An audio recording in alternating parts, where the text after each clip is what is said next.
Hola, ¿qué tal? Qué gusto volver a saludarlos en el podcast Saboreando la Literatura, donde tomamos los cuentos, las novelas, buscamos las recetas, la comida que está dentro de ellas, pero vemos más allá buscando las historias. Y en esta ocasión vamos a saborearlo de una manera distinta, porque si hay alguien que saborea la literatura, sobre todo la infantil, es Ana Coralia Fernández. Ana Coralia, qué lindo estar juntas hoy, aquí en este Sí, podcast. Giseli, muchas gracias. Vean, Giseli y yo somos amigas de larga data y además incondicionales, porque lo que ella me pida, ella sabe que se hace como el genio de la lámpara. Solo que yo soy un genio medio codo, porque solo concedo un deseo, no son tres. Bueno, aquí me está concediendo el que yo le pedí, que era que me acompañara en el podcast, porque si de verdad hay alguien que saborea la literatura con esa musicalidad, con esa forma de llevarla a los niños, a los adultos, a los pueblos, a la ciudad, en todo lado, es Ana Coralia. Muchas gracias. Ana Coralia, empecemos primero por conocer un poquito de Ana Coralia. Ana Coralia, ¿nació en Alajuela? No, nací en San José, ¿Tu mamá? mi mamá. ¿Tu mamá? Mi mamá sí nació en San Ramón, mi abuelita era de Palmares, o sea que la cepa materna viene de Alajuela, mi abuelo era de San Ramón también. Y mi otro lado viene de Cuba, de mi abuelo paterno, y de San José Centro, de mi abuela paterna. Bueno, tenés una mezcla de creatividad enorme, porque ya sabemos el son cubano, Claro. sabemos los alajuelenses, Claro. lo que son de poetas, y ahí en el Parque de los Mangos, Imagínate. la que se arma con esos Sí. señores ahí Sí. tan creativos. Tu mamá tenía un nombre muy particular, yo estuve investigando, ella era escritora también. Sí, fíjate que mamá, bueno, ella era una persona que nació en el 1922. Eso quiere decir que para los 40, cuando ella se casa con mi papá, era una mujer como las de aquella época. Había salido del colegio de señoritas, se había educado en la Juliana. De hecho, ellos migran a San José, los de San Ramón migran a San José, porque mi abuelo decía que en San José había hospitales, había escuelas, había donde salir adelante si uno no tenía mucho recurso económico. Y entonces se los trae para San José, partiendo de que aquí podían estudiar mis tíos, y eso fue lo que hicieron. Vengo de una familia de maestros, de gente que ama las letras, de gente que era muy amante de lo que llamaban la ilustración. Mamá, una mujer sumamente inteligente, no solamente amaba la literatura y era una persona muy sensible, que le encantaba la poesía, escribía versos y todo aquello, sino que además era una persona muy, muy despierta. Papá, por su lado, era un gran lector, él se formó solito, era un hombre autodidacta, pero en mi casa, a más de juguetes, lo que había eran libros. En casa para jugar lo que teníamos eran libros. Yo en vez de hacer torres de tucos, hacía torres de libros. Por eso el libro como objeto era mi juguete favorito. Y la literatura, las tertulias, las conversadas, los cuentos, eran el pan de cada día en mi casa. Y para terminarla de hacer, como decimos, estudia comunicación. Y ahí, vea, uno roto y encima descosido. Y entonces aquello se convierte en una comunicadora que ama la literatura, que al mismo tiempo tiene esa beta creativa desde que nace prácticamente, ¿verdad? Y entonces te metes en todo lo que es el mundo de la comunicación, empezaste en Radio Nacional. Sí, empecé en Radio Nacional. Bueno, había empezado desde antes en el colegio, porque ya el gusanillo del periodismo, por lo menos de manera Pero instintiva. es que a veces uno no cuenta eso de lo que uno hacía en el colegio, Claro. y en la escuela, cuando se ha formado como periodista. Es que ya es que bonito lo que estás diciendo, porque Sí. fíjate que en la escuela, acuérdense ustedes que cuando la maestra decía redacción, todo el mundo volvió a ver para el suelo y yo volví a ver para el cuaderno. Claro. A mí me encantaba escribir. Y cuando la niña decía 100 palabras, mis compañeros sufrían y a mí más bien se me hacían chiquiticas, porque esas cosas se traen.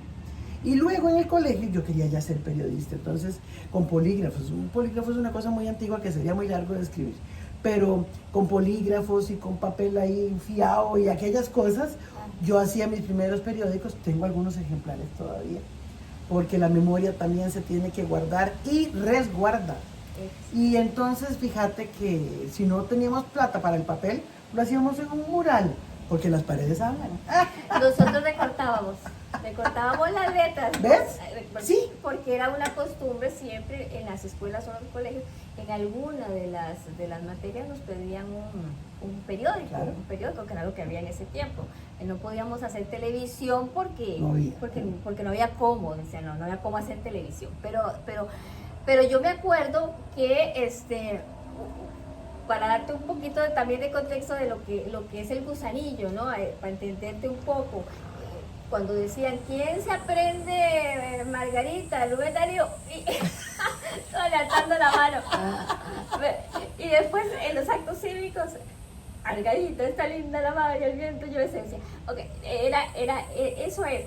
Coralia, entonces vos venías del colegio y todo, y por eso te decía, yo entiendo que empezaste en Radio Nacional, pero ya como ya comunicadora, es decir, ya Sí, en la estaba parte, estudiando. Ajá. Eso fue, bueno, yo me hice muy amiga de doña Aida de Lev, un personaje que los invito a investigar y a conocer. Ella era actriz, una primerísima actriz de Costa Rica, de origen argentino, pero le dio todo a este país. Y ella fue como por decir, además de mi mamá, mi mentora, ¿verdad? Mi mamá fue mi mentora, pero Aide también. Aide siempre me apostó, siempre creyó. Nos conocimos cuando yo tenía 15 años y ella ya era directora del departamento de radio. Y cuando el departamento de radio evoluciona a la Radio Nacional, yo estaba apenas estudiando en la universidad y un día que voy a una entrevista como cantautora, me dejan ahí trabajando de una vez. Como hormiga en azúcar. Como hormiga en azúcar. Yo llegué como loca donde mi mamá y le dije, mamá, esta es una oportunidad única. Imagínense que me ofrezcan un trabajo en lo que ya yo estoy estudiando. Esto es una cosa. Ahí hice amigos para siempre, hermanos que son todavía mi familia adoptiva, porque hay familia que se escoge, como vos, por ejemplo. Gracias. Y fíjate que, bueno, el resto de la historia es muy larga, pero por supuesto que la radio me ayudó a formar y a modelar Pero no, mi yo soy tu oficio. hermana mayor. Sí, yo sé. Eso que quede bien claro, ¿verdad? Yo soy la hermana Ella es la hermana mayor en edad, saber y gobierno. ¡Ojo! Y fíjate que bueno, ahí estuve como 8 años, ahí me casé, ahí tuvimos a Ana Catalina, y ya llegó un momento en que había que decidir si quería ser mamá o quería seguir trabajando, porque eran otros tiempos, estamos hablando de hace muchos años.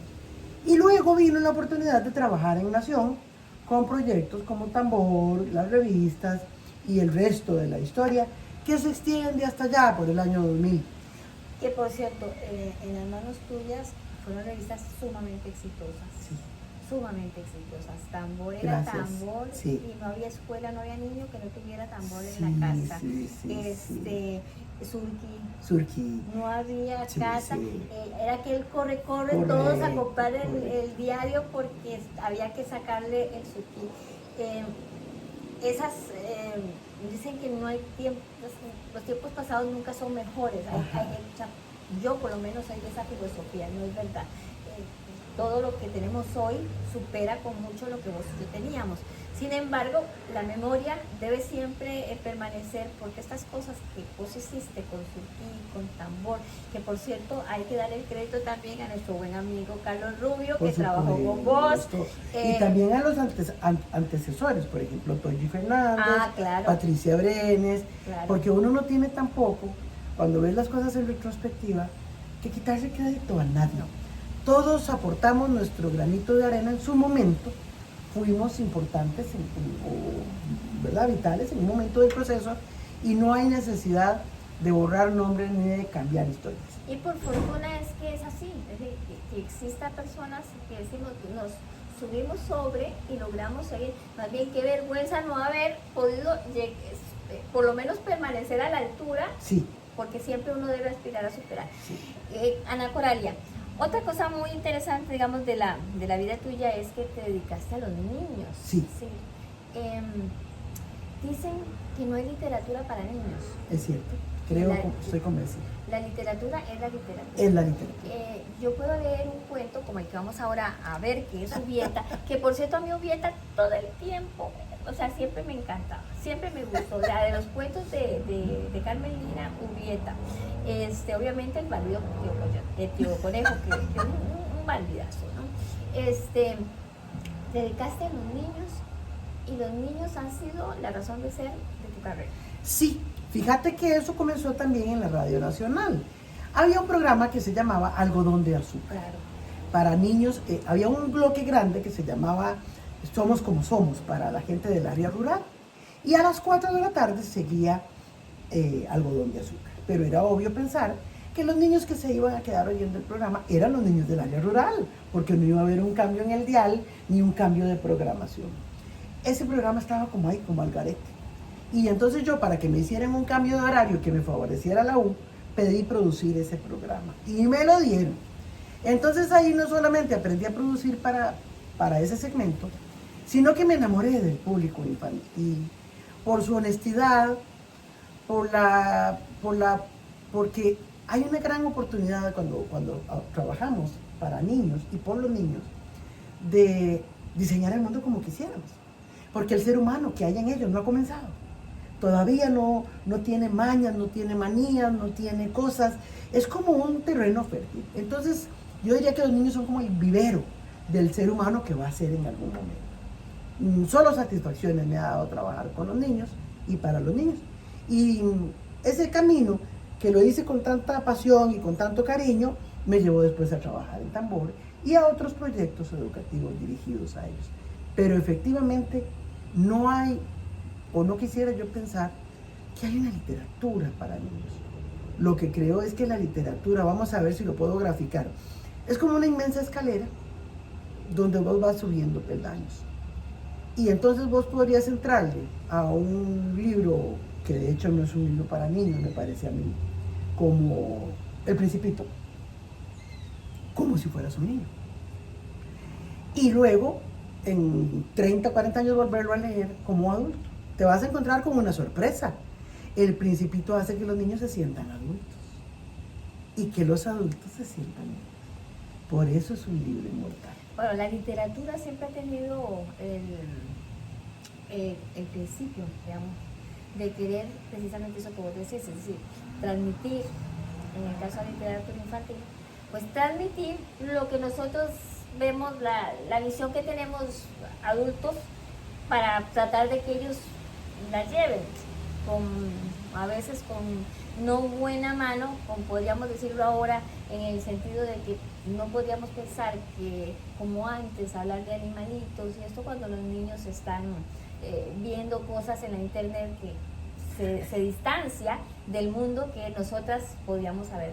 Pero bueno, hay mucha teoría sobre la literatura, se ha escrito mucho, pero entremos ahora en materia, que es lo que yo quería que ustedes vieran a una cuentacuentos como Ana Coraya. Vamos a empezar con Ubieta. Sí. Ubieta, que es de Carmen Lira, Sí. es un cuento divino, decíamos hace rato, que creo que recoge todo lo que es la picardía que se quería transmitir del campesino, ¿no? Del Fisga. la fisga, de cómo resolvían los asuntos, o sea, lo maravilloso.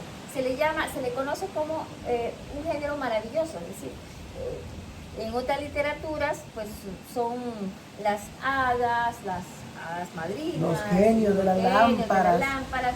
En el caso pues nuestro, criollo, hay otro tipo de situaciones que son las que resuelven los problemas, que es el ingenio, y eso es lo que pasa en Ubieta. Ana Coraya, ¿cómo contarías vos Ubieta? Aquí vamos. Aquí vamos. Bueno, Ubieta, es importante decir que Carmen Lira, María Isabel Carvajal, cuando ella va a Europa y para mí ella es una mujer que está en constante formación. No podríamos decir que hay una Carmen Lira que en algún momento ya estuvo hecha y a partir de ahí produce. No, ella era una mujer estudiosa, comprometida, y ¿qué vamos a decir de María Isabel Carvajal? Ella va a Europa y se encuentra con todo este bagaje de historias recogidas por los Grimm, por todos estos recopiladores de historias, y como haríamos todos, quiere traer algo para su tierra, para sus niños descalzos, para estos mismos niños que iban a la escuela maternal. Y entonces recopila historias europeas y las, de manera magistral, las adapta y las adopta para que no suenen tan ajenas. Por eso es que los reyes en los cuentos de Carmelita son como polillos, digo yo, ¿verdad? Y el tonto es el tonto de las adivinanzas, y está la rubia y la negra, y se meten en una olla grandota. Todas esas son historias europeas. Hay un antecedente para Ubieta ruso. Sí. Hay un cuento ruso que es la misma historia de Ubieta, pero que se ubica ya en Rusia. Entonces ella se la trae y no solamente la adapta a Costa Rica, sino que la mejora mucho, porque Ubieta es un personaje encantador. Aquí vamos. Y el concepto es la muerte. La muerte. En el cuento sí. alemán. Sí. Y hay otro más, es la muerte. Siempre sí. La muerte. Y en Ubieta, la muerte tiene un papel interesante. Protagónico. Y al final, ya lo vamos a ver, para los que lo han leído ya saben cómo termina, no voy a hacer spoiler yo. Pero pero aquí viene Coralia contándonos el cuento. Muy bien, vamos a empezarlo con una canción, porque lo que quería Giseli era que también cantáramos los cuentos. Y como estamos hablando de estas cosas tan nuestras, tan viejas, tan ancestrales, voy a empezar con una canción mía para introducir el cuento. A veces me hace falta volver de nuevo al barrio, andar bajo la lluvia, sin paraguas ni impermeable. A veces me hace falta hundirme entre tus brazos y hacer de nuevo lazos que la vida desató. A veces me hace falta echarme en el rincón de una veloz infancia que cansada se durmió, y gobernar a la hamaca y redomar aquel muro que alguna vez fue caballo, velero o avión. A veces me hacen falta las horas de la escuela, los inventados dibujos y los cuentos de la abuela. Los cuentos de la abuela. Los cuentos de la abuela que no eran cuentos de libros, eran cuentos de la memoria. Eran cuentos que ella se había aprendido quién sabe de dónde. Porque los abuelos no tenían una educación muy vasta y la gente hablaba más. Entonces las historias venían de aquí y de allá y se quedaban guindando de la mesa de la cocina. Esta historia se llama Ubieta y cuentan que aquel señor que se llamaba Ubieta ya estaba cansado de vivir solo y estar ahí jeteando, como decimos en Costa Rica. Un día le entró la taranta por ir a rodar tierras y desde tempranito se levantó, empezó a armar los maristates y con el único 10 que le bailaba en la bolsa se fue a comprar unos bollos de pan que estaban a 3 por 10, tostaditos por fuera, suavecitos por dentro, no como las coyundas que venden ahora, que uno por nada se queda sin jeta. La cosa es que Ubieta alistó los 3 bollitos y cuando estaba ahí, ya por salir, tum tum, cuando yo digo tum tum, ustedes y vos dicen la puerta, ¿ok? Estaba en esas cuando tum tum, la puerta. ¿Quién será? Dice Ubieta. Ay, ya yo por fuera. Va abriendo la puerta y voy viendo un viejito todo tulenco, así, mira, todo tulenco, el viejito flaco. ¿Qué le va a decir? No, ay, por favor, no tenés algo que me, mira que me muero de hambre. Ubieta se quedó viendo los 3 bollos y dijo, la verdad es que a nadie le falta a Dios. Y le va dando un bollo de pan a aquel viejito que se fue como loco, si el bollo estaba caliente todavía. Siguió listando sus cosas cuando, tum tum, la puerta. ¡Oh! ¿Qué es esto? Aquí nadie viene nunca. Y hoy que me voy, viene todo el mundo. Va viendo y era una viejita. ¡Ay, ayúdenme a decir viejita! Ayúdame a decir viejita. Viejita. ¡Oh! ¡Qué mujer más flaca! Toda enmarañada, toda. Ay, señor, por el amor de Dios, no tiene una limonita que me debiera, que estoy en unas. Y Julieta, como era un viejillo bueno, dijo, bueno, de ahí, ¿qué ha de ser? Tome, y le dio el segundo bollo. Ya iba para afuera, eso que hace uno como los perros, 3 vueltas por la casa antes de irse y ver que esté la plancha quitada cuando había plancha. Cuando tum, La puerta. ¡ay, qué es eso!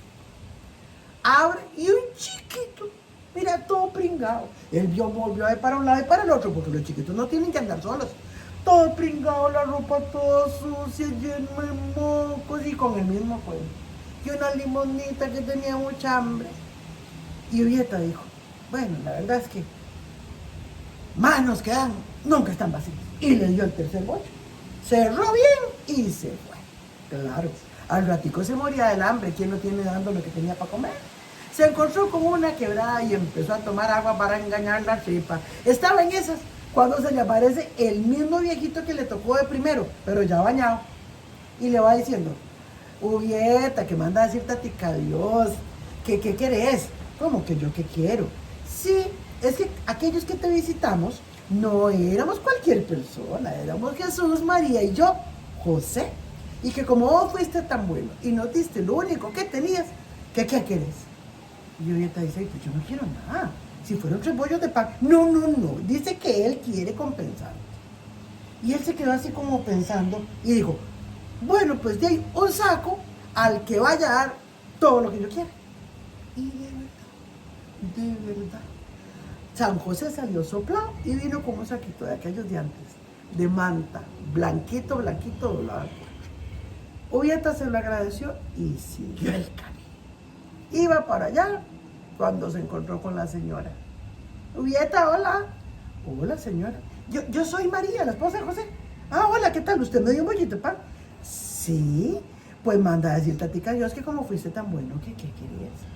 Ay, yo no quiero nada. Si fueron 3 bollos de pan. No. A José sí le pediste, ¿verdad? Y a mí que me muerde un burro.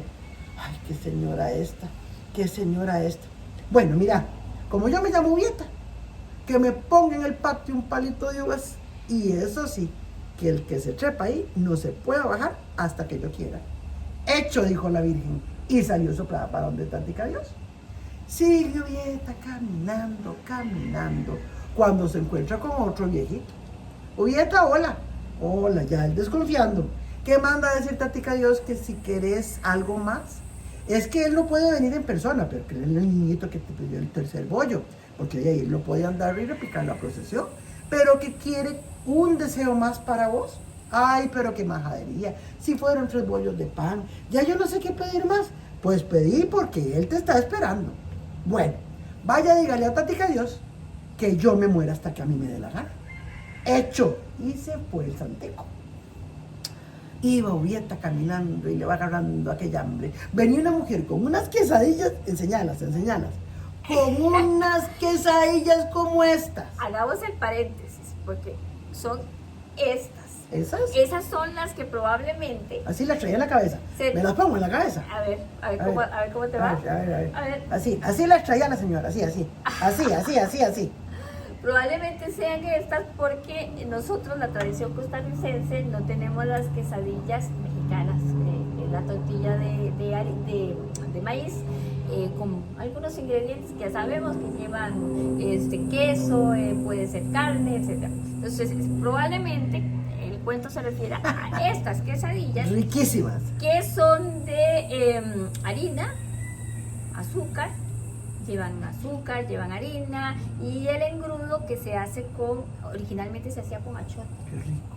Este rojo obviamente ahora se consigue en los lugares donde venden productos para pastelería, para panadería, pero yo busqué bastante la historia porque parte de este podcast es que ustedes conozcan un poco de la historia de nuestra cocina y de la cocina que viene en la literatura. Originalmente pudo haber sido con achote, sin que esto sea una verdad absoluta, es decir, simplemente dentro de la investigación, aparentemente, originalmente el achote, ahora se compra. Y obviamente los españoles trajeron el trigo, el azúcar y adaptaron algún panecillo, algún pastelillo que hubiera en sus tierras.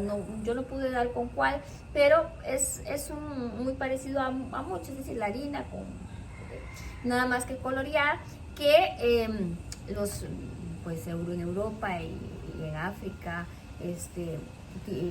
utilizar colores para la comida, pues ya todos sabemos. Y están azafrán, buenísimas, ya yo me comí una. azafrán, La utilizar canela, la canela para el, la pimienta, todas esas eso para el cosas. sabor, pero para el color usaban los huevos, para cuando uno quiere pintar usa huevo Claro, amarillo, ¿verdad? claro. Utilizaban el azafrán, por supuesto, Claro. ¿verdad? Y bueno, y ya si entráramos en otra materia, tendríamos que decir que los españoles venían a buscar especias, Claro, ¿no? Entonces, así es. ahí tenemos una idea de también por dónde va nuestra panadería, que no estoy hablando yo como experta en historia de la cocina, simplemente lo que busqué para que ustedes cuando hoy lean Ubieta y oigan quesadilla, Sepan que son piensen que estas. probablemente sea esta, porque Gallini ya en su diccionario de 1919 la definía, la quesadilla, como un panecillo grueso, como Muy bien. Inclusive había una repostería de este mismo género, como los enlustrados, que eran como unas donas, pero de pan, tostadas, con un tinte rojo también, ¿te acuerdas? Habían ilustrados blancos y ilustrados rojos, los famosos dedos de señora, que eran como unos palos de pan. Bueno, los panaderos eran creativos. Las biscotelas. Había ¿Te nuestros panaderos. acuerdas? Yo incluso vi un podcast de un panadero que explicaba cómo es que ellos aprovechaban los recortes. Ay, qué bonito. O sea, como las panaderías. Sí, los pedacitos de lo que sobraba. Eso. Entonces empiezan también que ellos un poco a ver, por eso las panaderías de pueblo, de barrios, las de antes, porque ahora cuesta un poco conseguirlas, encontrábamos algunas cosas que yo recuerdo en Sagrada Familia, en una pulpería esquinera, la señora tenía unas galletitas y le ha puesto su nombre. Oh, Ella vendía las galletas con su nombre. claro. Ya porque las había inventado. Ella probablemente era lo mismo de la harina, el azúcar, el huevo, lo mismo. Y acuérdense de la ella- galleta dulce de panadería, la que uno come con mantequilla. Bueno, cada panadero probablemente y panadera podría tener su versión. Pero bueno, creo que para seguir disfrutando un poco más, démosle de nuevo Pues la quedamos en las quesadillas. El Quedamos. topa Ubieta a la señora con las quesadillas en la jupa y dice, vengan esas quesadillas a mi sapo. Y se sentó y se dio una zampada que hasta que se le caía la baba. Al rato también entró un hambrón, pasó por un río y había unos pescadillos de colores. Y dice Ubieta, vengan esos pescaditos compuesticos a mi saco en salsa. Perdona, eso no los cociné. Porque esos pescados. Solo hice las quesadillas. Solo las quesadillas, pero ustedes se los pueden imaginar. Y se los voy a pintar con palabras. Doraditos, sin espinas, con una salsita. No tenía Un limón. poquito de limón y chile. ¡Oh! Una salsa roja, hasta con arroz blanco, para el que le gusta revolver la salsa con mariscos para hacer ¡Oh! a lo macho. Ve, a lo ve, macho, ve, ve. pescado a lo macho. Ahí está el plateco. Ubieta se lo zampó. Pero en eso ya no quiso seguir en el viaje. Digo, me habrán puesto el palito de uva ahí en la casa. Y se va devolviendo. Y cuando llegó, aquel palo de uva estaba con unas uvas de este tamaño que parecían artificiales. Él se quedó muy contento. Pero rajaba con aquel palo de uva y todo el vecindario veía.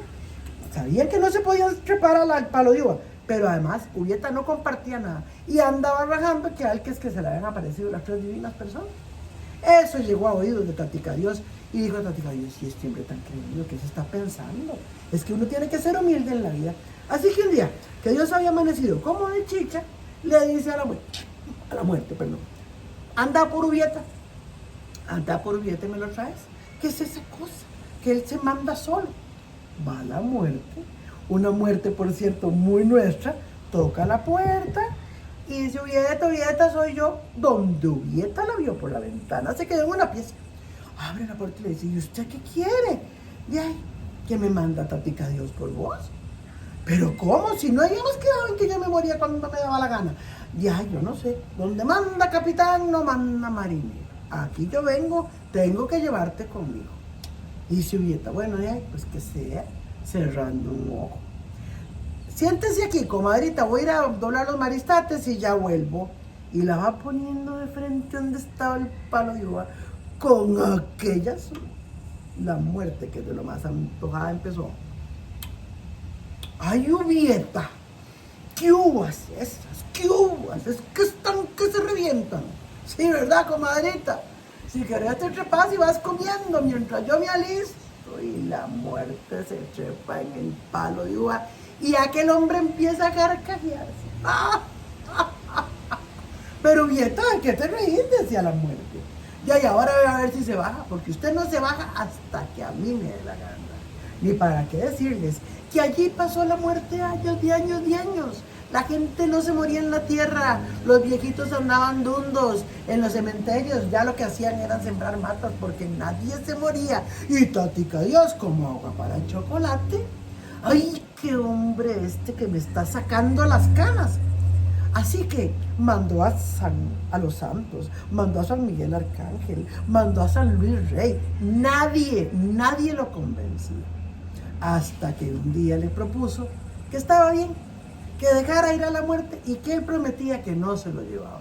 La muerte salió soplada a ponerse a las órdenes de Tática Dios. Pero Tática Dios quedó con aquella espina. Así que un día que también amaneció de chicha, mandó al diablo por Ubieta. Iba llegando el diablo. Buenas. ¿Está el señor Ubieta? Y Ubieta, ¿dónde va el diablo? Dice, ay, que viene por este cachudo. ¿Y qué quiere el señor? Llevarte, porque dice el hombre que te tenés que ir conmigo, que vos estás haciendo mucha torta y que le has regado mucha bilis. Bueno, ya voy. ¿Y saben qué es Ubieta? El diablo al saco. Y no solamente fue a dar el diablo al saco, sino que como un garrón le va dando de palos que lo hizo polvo. Y Tática Dios tuvo que pasar como 40 años viendo a ver cómo lo reconstruía. Porque cuando lo echó del cielo al diablo, acaso había planos. Vieras cómo pasó Tática Dios armando al diablo. Y con aquel hígado como un tiburón, hasta que finalmente llamó a la muerte y le dijo, vaya por Ubieta y me lo agarra dormido, me lo trae en las mechas y me lo deja aquí. La muerte, como tenía vergüenza con Dios por la torta que se había jalado, así lo hizo y lo dejó en la puerta del cielo. Llega San Pedro, abre la puerta y no va viendo a mi señor Ubieta ahí. ¿Y qué estás haciendo aquí, condenado Ubieta? De ahí que aquí vine, me trajo la muerte. Aquí no te quieren ni ver. Tática Dios te tiene bien atravesado. Y yo, que soy el que maneja las puertas del cielo, ni te abro. Si querés vas al infierno. Va agarrando el bus de las 2, que va en vuelo directo para el infierno. Y llega el invierno, y donde el diablo lo ve, para los ojos, para los cachos, y le dice a los 40,000 diablos que tranquen bien, con doble llave, que ese hombre que está allá afuera, que es muy peligroso. Y para peores, Ubieta llamaba como se llamaba antes. ¡Ave María Purísima! ¡Al diablo! ¡Ay, María Purísima! Miren, los diablos se retorcían, caían muertos y se deshacían donde aquellos gritos. ¡Ave María Purísima! Como no le abrieron, aquel dijo, de aquí no dan ni almuerzo, me devuelvo para el cielo. Y cuando llegó al cielo, empezó a llamar de la misma manera. ¡Ave María Purísima! ¡Ave María Purísima! Y como San Pedro andaba tomando café, la que andaba por ahí era Nuestra Señora, que andaba dándole de comer a las gallinitas que tenían paticas y piquito de oro. Y donde oyó que le llamaban, se asomó y se pegó un alegrón donde lo vio, que le decía, ¡ay, Ubieta! ¿Qué estás haciendo aquí, muchacho? ¡Ay, qué dicha que viniste para el cielo! ¡Entra! Y le dice Ubieta, es que quién sabe si me digan, no, ¿qué es eso? Aquí mando yo. Si yo digo que entra, pues usted va para adentro. Y así fue como Ubieta se salió con la suya por ayudarle con 3 bollos de pan a las 3 dulcísimas personas. Dígame si eso no es saborear la literatura, si eso no es sacarle el jugo, si eso no es sacarle la música, todos los elementos que lleva el escribir, que hay que saber tenerle un ritmo. Incluso para los niños se acostumbraba mucho antes hasta ponerle ciertas rimas a los cuentos, ¿te acordás? Claro. Como la flor del olivar. La flor del olivar. Cuando tocaban La flauta. La No me flauta. toques, hermano mío, ni me dejes de tocar, mis hermanos me mataron por la flor del Sí. olivar, y que se iba adaptando. Eso también es una característica. Bueno, yo aquí no quiero hablar de, digamos, de la literatura como se habla formalmente, sino como lo estamos haciendo, saboreándola de esta manera. Porque además, Ana Coralia y yo convenimos en otro cuento, también de Carmen Lira, donde vamos a volver a ver el ingenio puesto. Pero este tiene un final que a mí me encanta para esta época de elecciones. Voy a meter una pequeña nota para que ustedes pongan atención al final, porque en esta temporada de elecciones que nosotros tenemos, puede servir de metáfora, que es la de Tío Conejo, Tía Ballena Y tu elefante. y Tío Elefante. Bueno, la literatura siempre es una metáfora de la vida. Si no fuera así, no encontraríamos en ella tantas respuestas a las preguntas de toda la vida. ¿Por qué nacemos? ¿Por qué morimos? ¿Por qué estamos aquí? ¿Hacia dónde vamos? ¿A dónde deberíamos estar? ¿Y cómo deberíamos ser? Son preguntas que el ser humano se ha hecho desde siempre, desde que salió de la caverna. Y son preguntas que no ha terminado de responder. Por eso es que al principio es con respuestas mágicas y fantásticas que tratamos de encontrar el sentido a estas preguntas. Después viene la ciencia y a empujones dice que no, que nada de eso es verdad, que la luna no es de queso, que es una piedra que le da vueltas a la Tierra. Pero por dicha, en estos tiempos pudimos conciliar que la fantasía de la literatura y los datos de la ciencia puedan coexistir y nosotros podamos elegir con cuál respuesta nos quedamos. Y yo siempre lo digo, lo he dicho en los otros podcasts que he grabado, la literatura hay que leerla en su contexto. Cómo fue escrita, en qué época, porque las épocas tienen mucho que ver. Era una época en que se quería imprimir, es decir, que los niños entendieran cuáles eran los valores de la época. Cuando en Julieta se habla de las 3 divinas personas, etcétera, está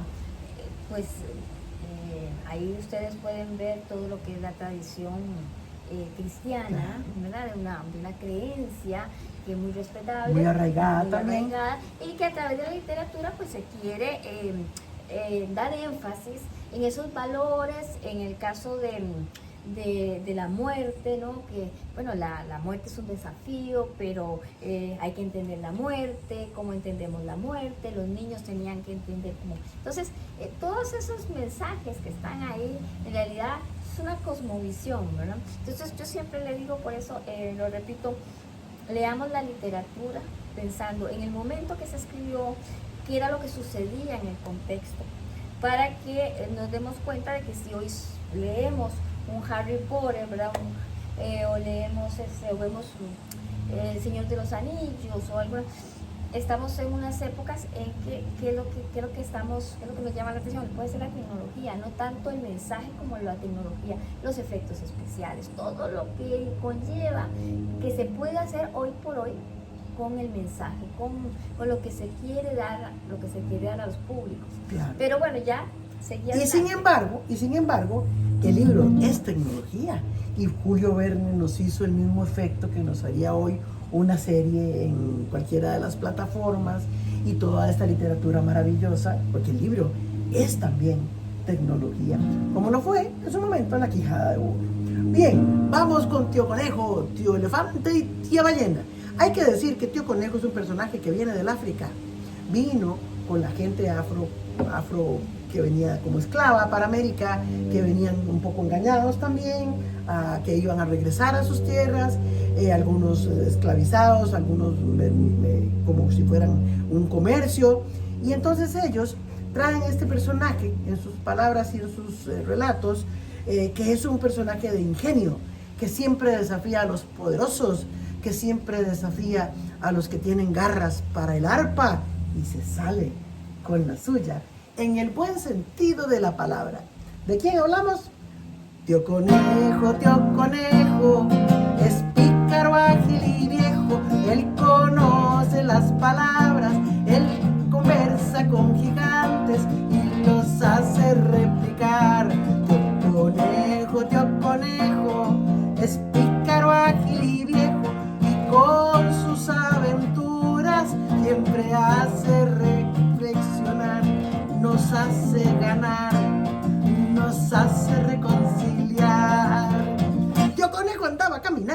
por la orilla de la mar, feliz, ahí, tranquilo, viendo el ruido del mar. El viento. Cuando oyó una conversación muy peligrosa. Estaba tío Elefante con tía Ballena conversando.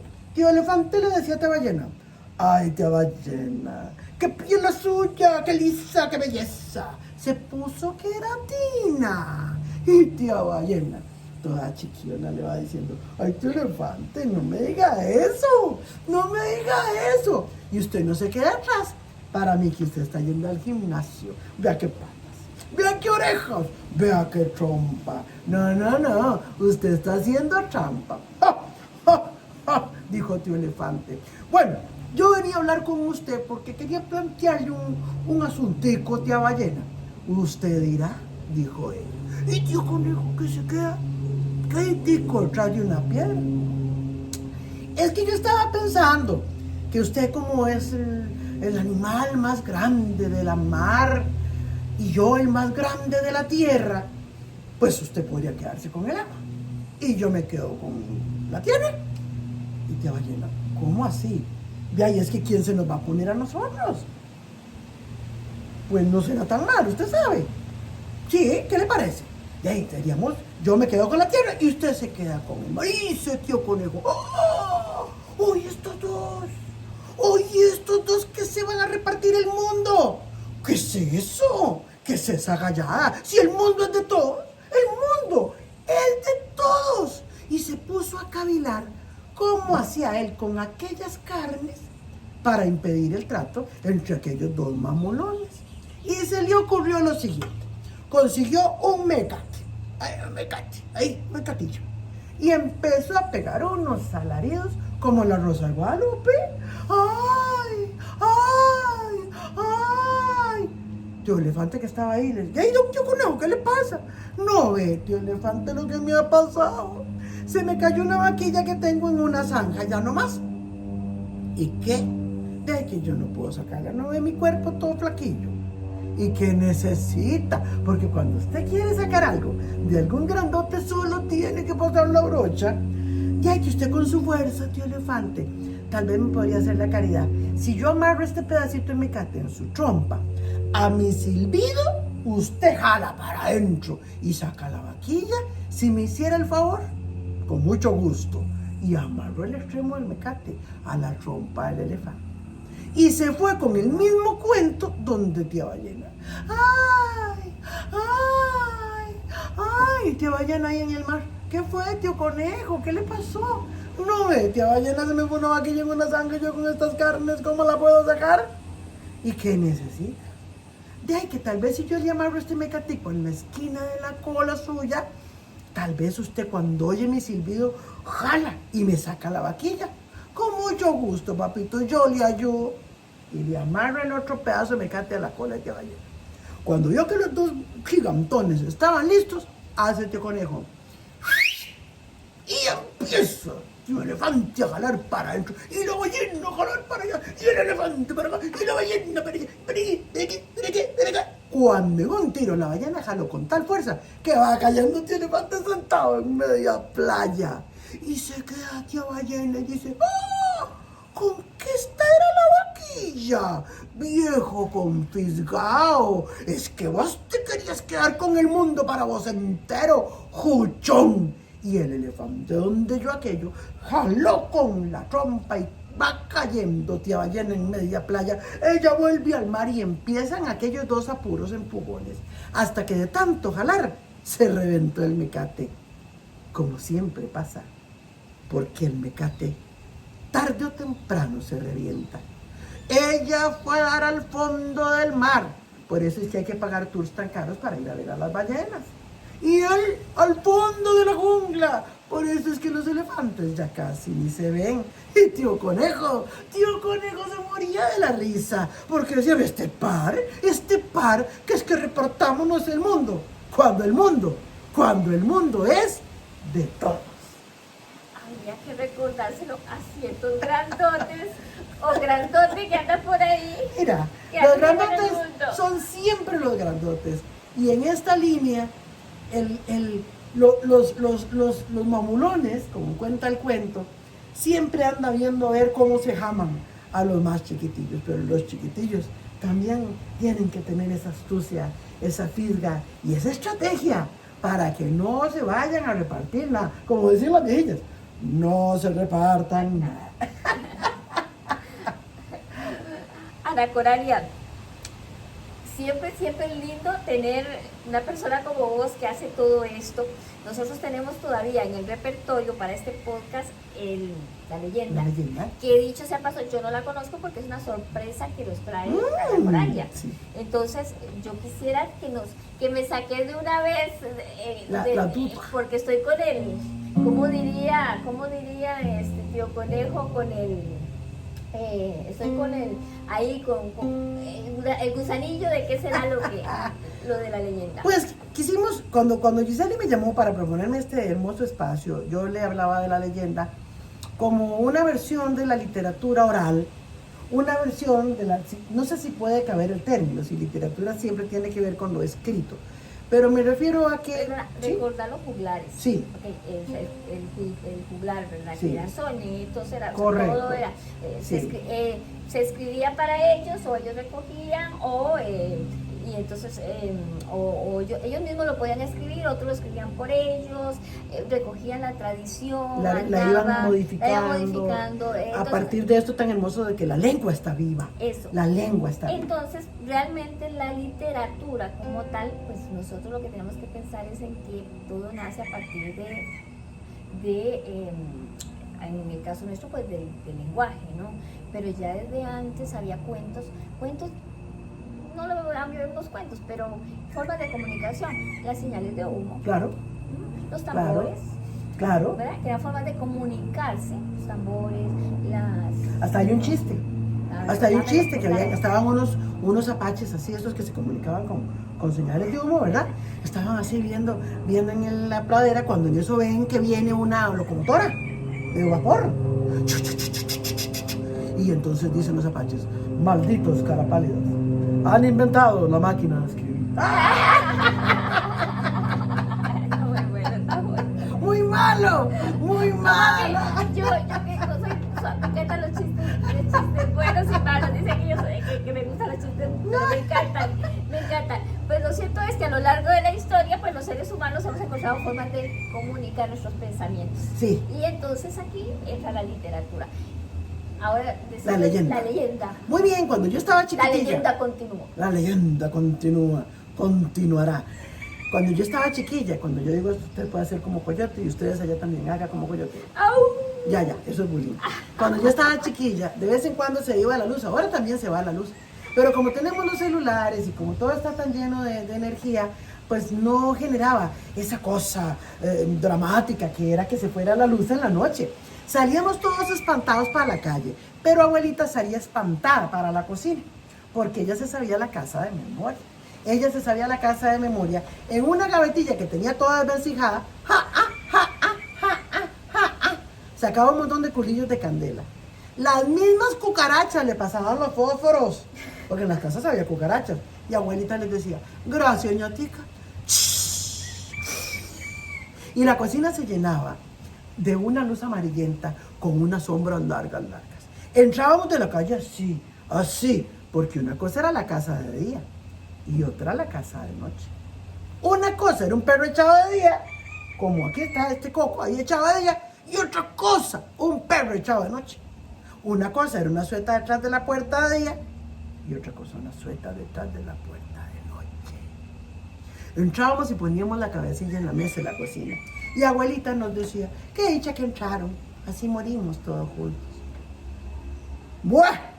Mientras venía la luz ella decía, ¿qué cuento les contara yo ahora que la luna está tan fea?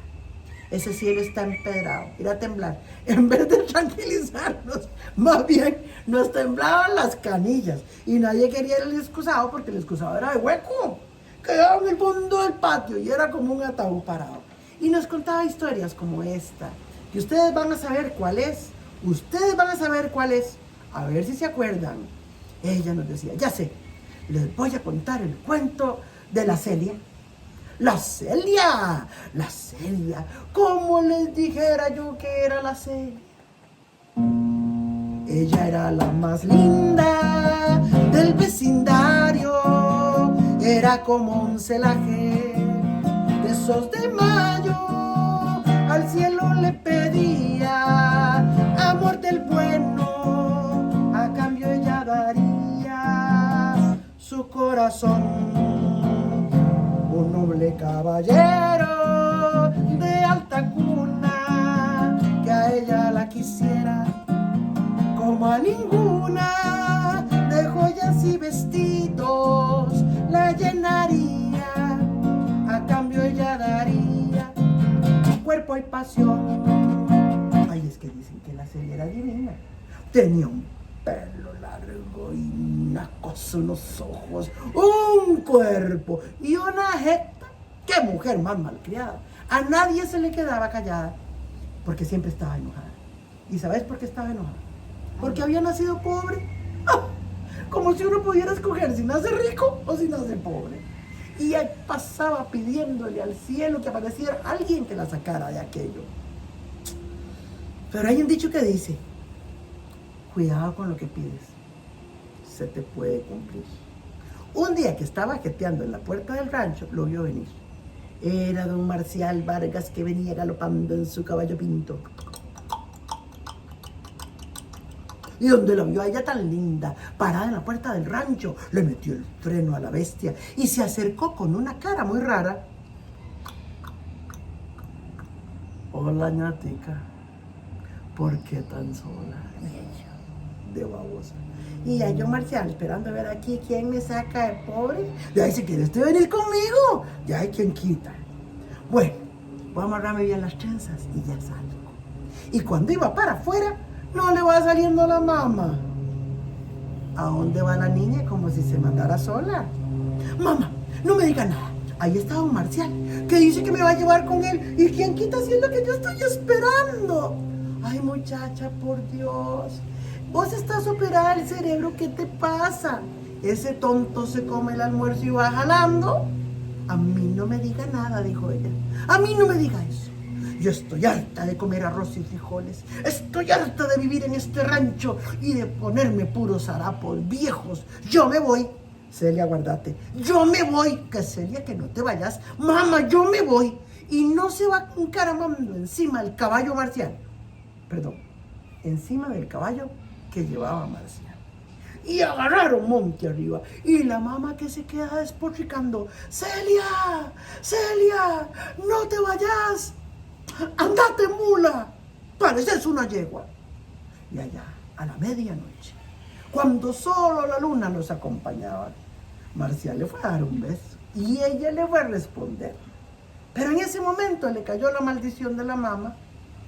Yo no estoy de acuerdo con que los tatas maldigan a los hijos. Y también creo que los hijos deberían portarse mejor. Pero así está hecha la leyenda, yo no la puedo cambiar. Aquella mujer se transformó. Cara yegua, cuerpo de muchacho. Yo digo, usted dice cuerpo muchacha. Yo voy diciendo características, usted dice cuerpo muchacha. Cara yegua, Cuerpo muchacho. ojos de bruja, Cuerpo muchacho. pelo crispado, Cuerpo muchacho. dientes de caballo. Cuerpo de muchacho. Así era como una cosa del infierno. Y donde Marcial vio aquello, peló los ojos. Y ella, en vez de beso, le metió aquí un mordisco. Ese hombre se volvió loco. Dicen que gritaba por las calles: ¡La Celia! ¡La Celia es! La cegua, claro, la cegua.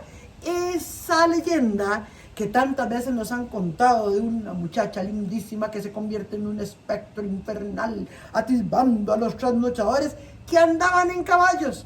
Ahora andan en carros polarizados o en motos. Pero igual se trepa, igual se trepa. Se esconden en los perfiles falsos de la internet. Se esconde en los perfiles falsos de la internet. Y claro, dicen que todavía en la pandemia la vieron. Pero eso sí, hasta las 10 de la noche porque había restricción. Ella se quejaba de que por la mascarilla la jeta no le cabía, porque la cegua tiene la jeta de yegua. Y por supuesto que los muchachos que me ven y me oyen tengan cuidado. Si andan por ahí en las madrugadas, en eso de los piques y estas cosas tan raras de ahora, y se encuentran un mujerón que les hace pss, pss, tengan cuidado. En la de menos tienen que pagar veterinario. Y las mujeres no se tengan, porque a uno nadie lo saca de pobre, se saca uno con empeño, con estudio, con trabajo y con voluntad. Y en ese momento entraba mi abuelo, que era un gran machista, y le decía a mi abuela, ay, Hortensia Campos, es que tenés que reconocer que a veces las mujeres son medio yeguas. Y abuela se ponía como un basilisco y le decía, tal vez, pero eso solo pasa cuando los hombres son medio caballos como usted. ¡Wow!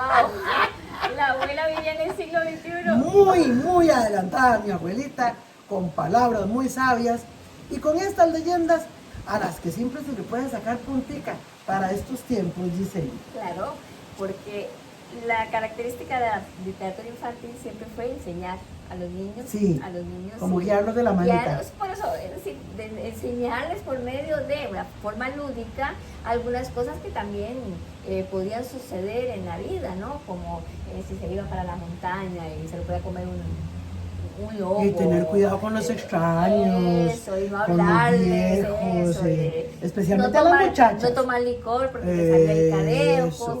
todo era una forma de enseñar a los niños. Prevenir. Y ahí donde vos sabes, cuando hablábamos de Tío Conejo, Tía Ballena y Tío Elefante. Tío Elefante, pues véanlo ahora cómo está el mundo, nada más piensen muy cerca de nosotros aquí con Donald Trump y ahora con esto de la internet, de que las muchachas, niñas, muy niñas realmente, se pueden dejar llevar por perfiles falsos. Seríamos que volver a encontrar una manera de contar tan lindo como hace Ana Coralia las historias para que la gente aprenda, porque ahí es donde está, ¿no?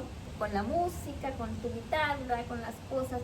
Coralia, cuando vos vas a las actividades a las que te contratan y te invitan, yo me imagino que los adultos, o sea, los niños lo disfrutan mucho, pero creo que los adultos por igual. Sí, Giseli, los dos. Yo no hago distinciones. Obviamente hay un lenguaje para niños, hay imágenes que son para niños, eso no lo vamos a poner en discusión. Y el niño va avanzando en su camino y en su amor hacia la literatura, si es que le toca. Se ha dicho mucho que los niños no leen, no, sí leen, hoy todos lo leemos, nuestro entorno es un entorno que se lee 24/7. El tema no es tanto lo que leemos, sino cómo lo asimilamos. Y tampoco hago mucha distinción entre lo que cuento para los adultos y para los niños. Yo trato de buscar un lenguaje como que llegue a todos, un poco como para obligar al niño a que dé el salto y al adulto a que no se quede tampoco en su adultez, sino que se dé permiso de imaginar, ahora como cuando describíamos los pescaditos, ¿verdad? Que pueda crear sus propias imágenes, porque el imaginario es común. Digamos, yo hablé ahora de mi abuela, pero vos te imaginaste a tu propia abuela, y allá los que nos están escuchando y viendo tienen su propia abuela, y aunque no la hayan tenido, la imaginamos.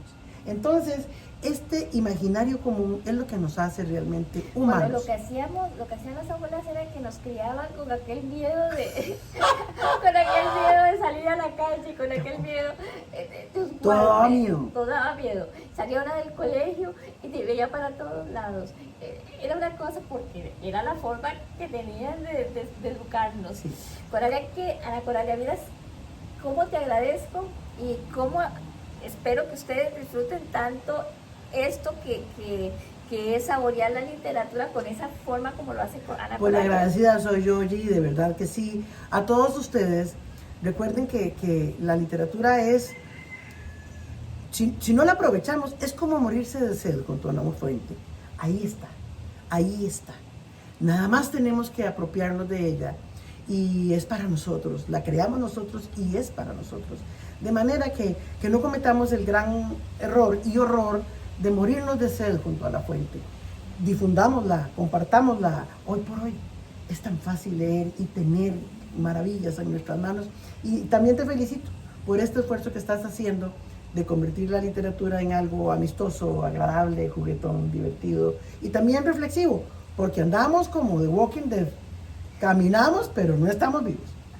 Bueno, muchas gracias y pues en otra ocasión podríamos volver a tener a Coralia en mi podcast Saboreando la Literatura. Muchas gracias. Chao.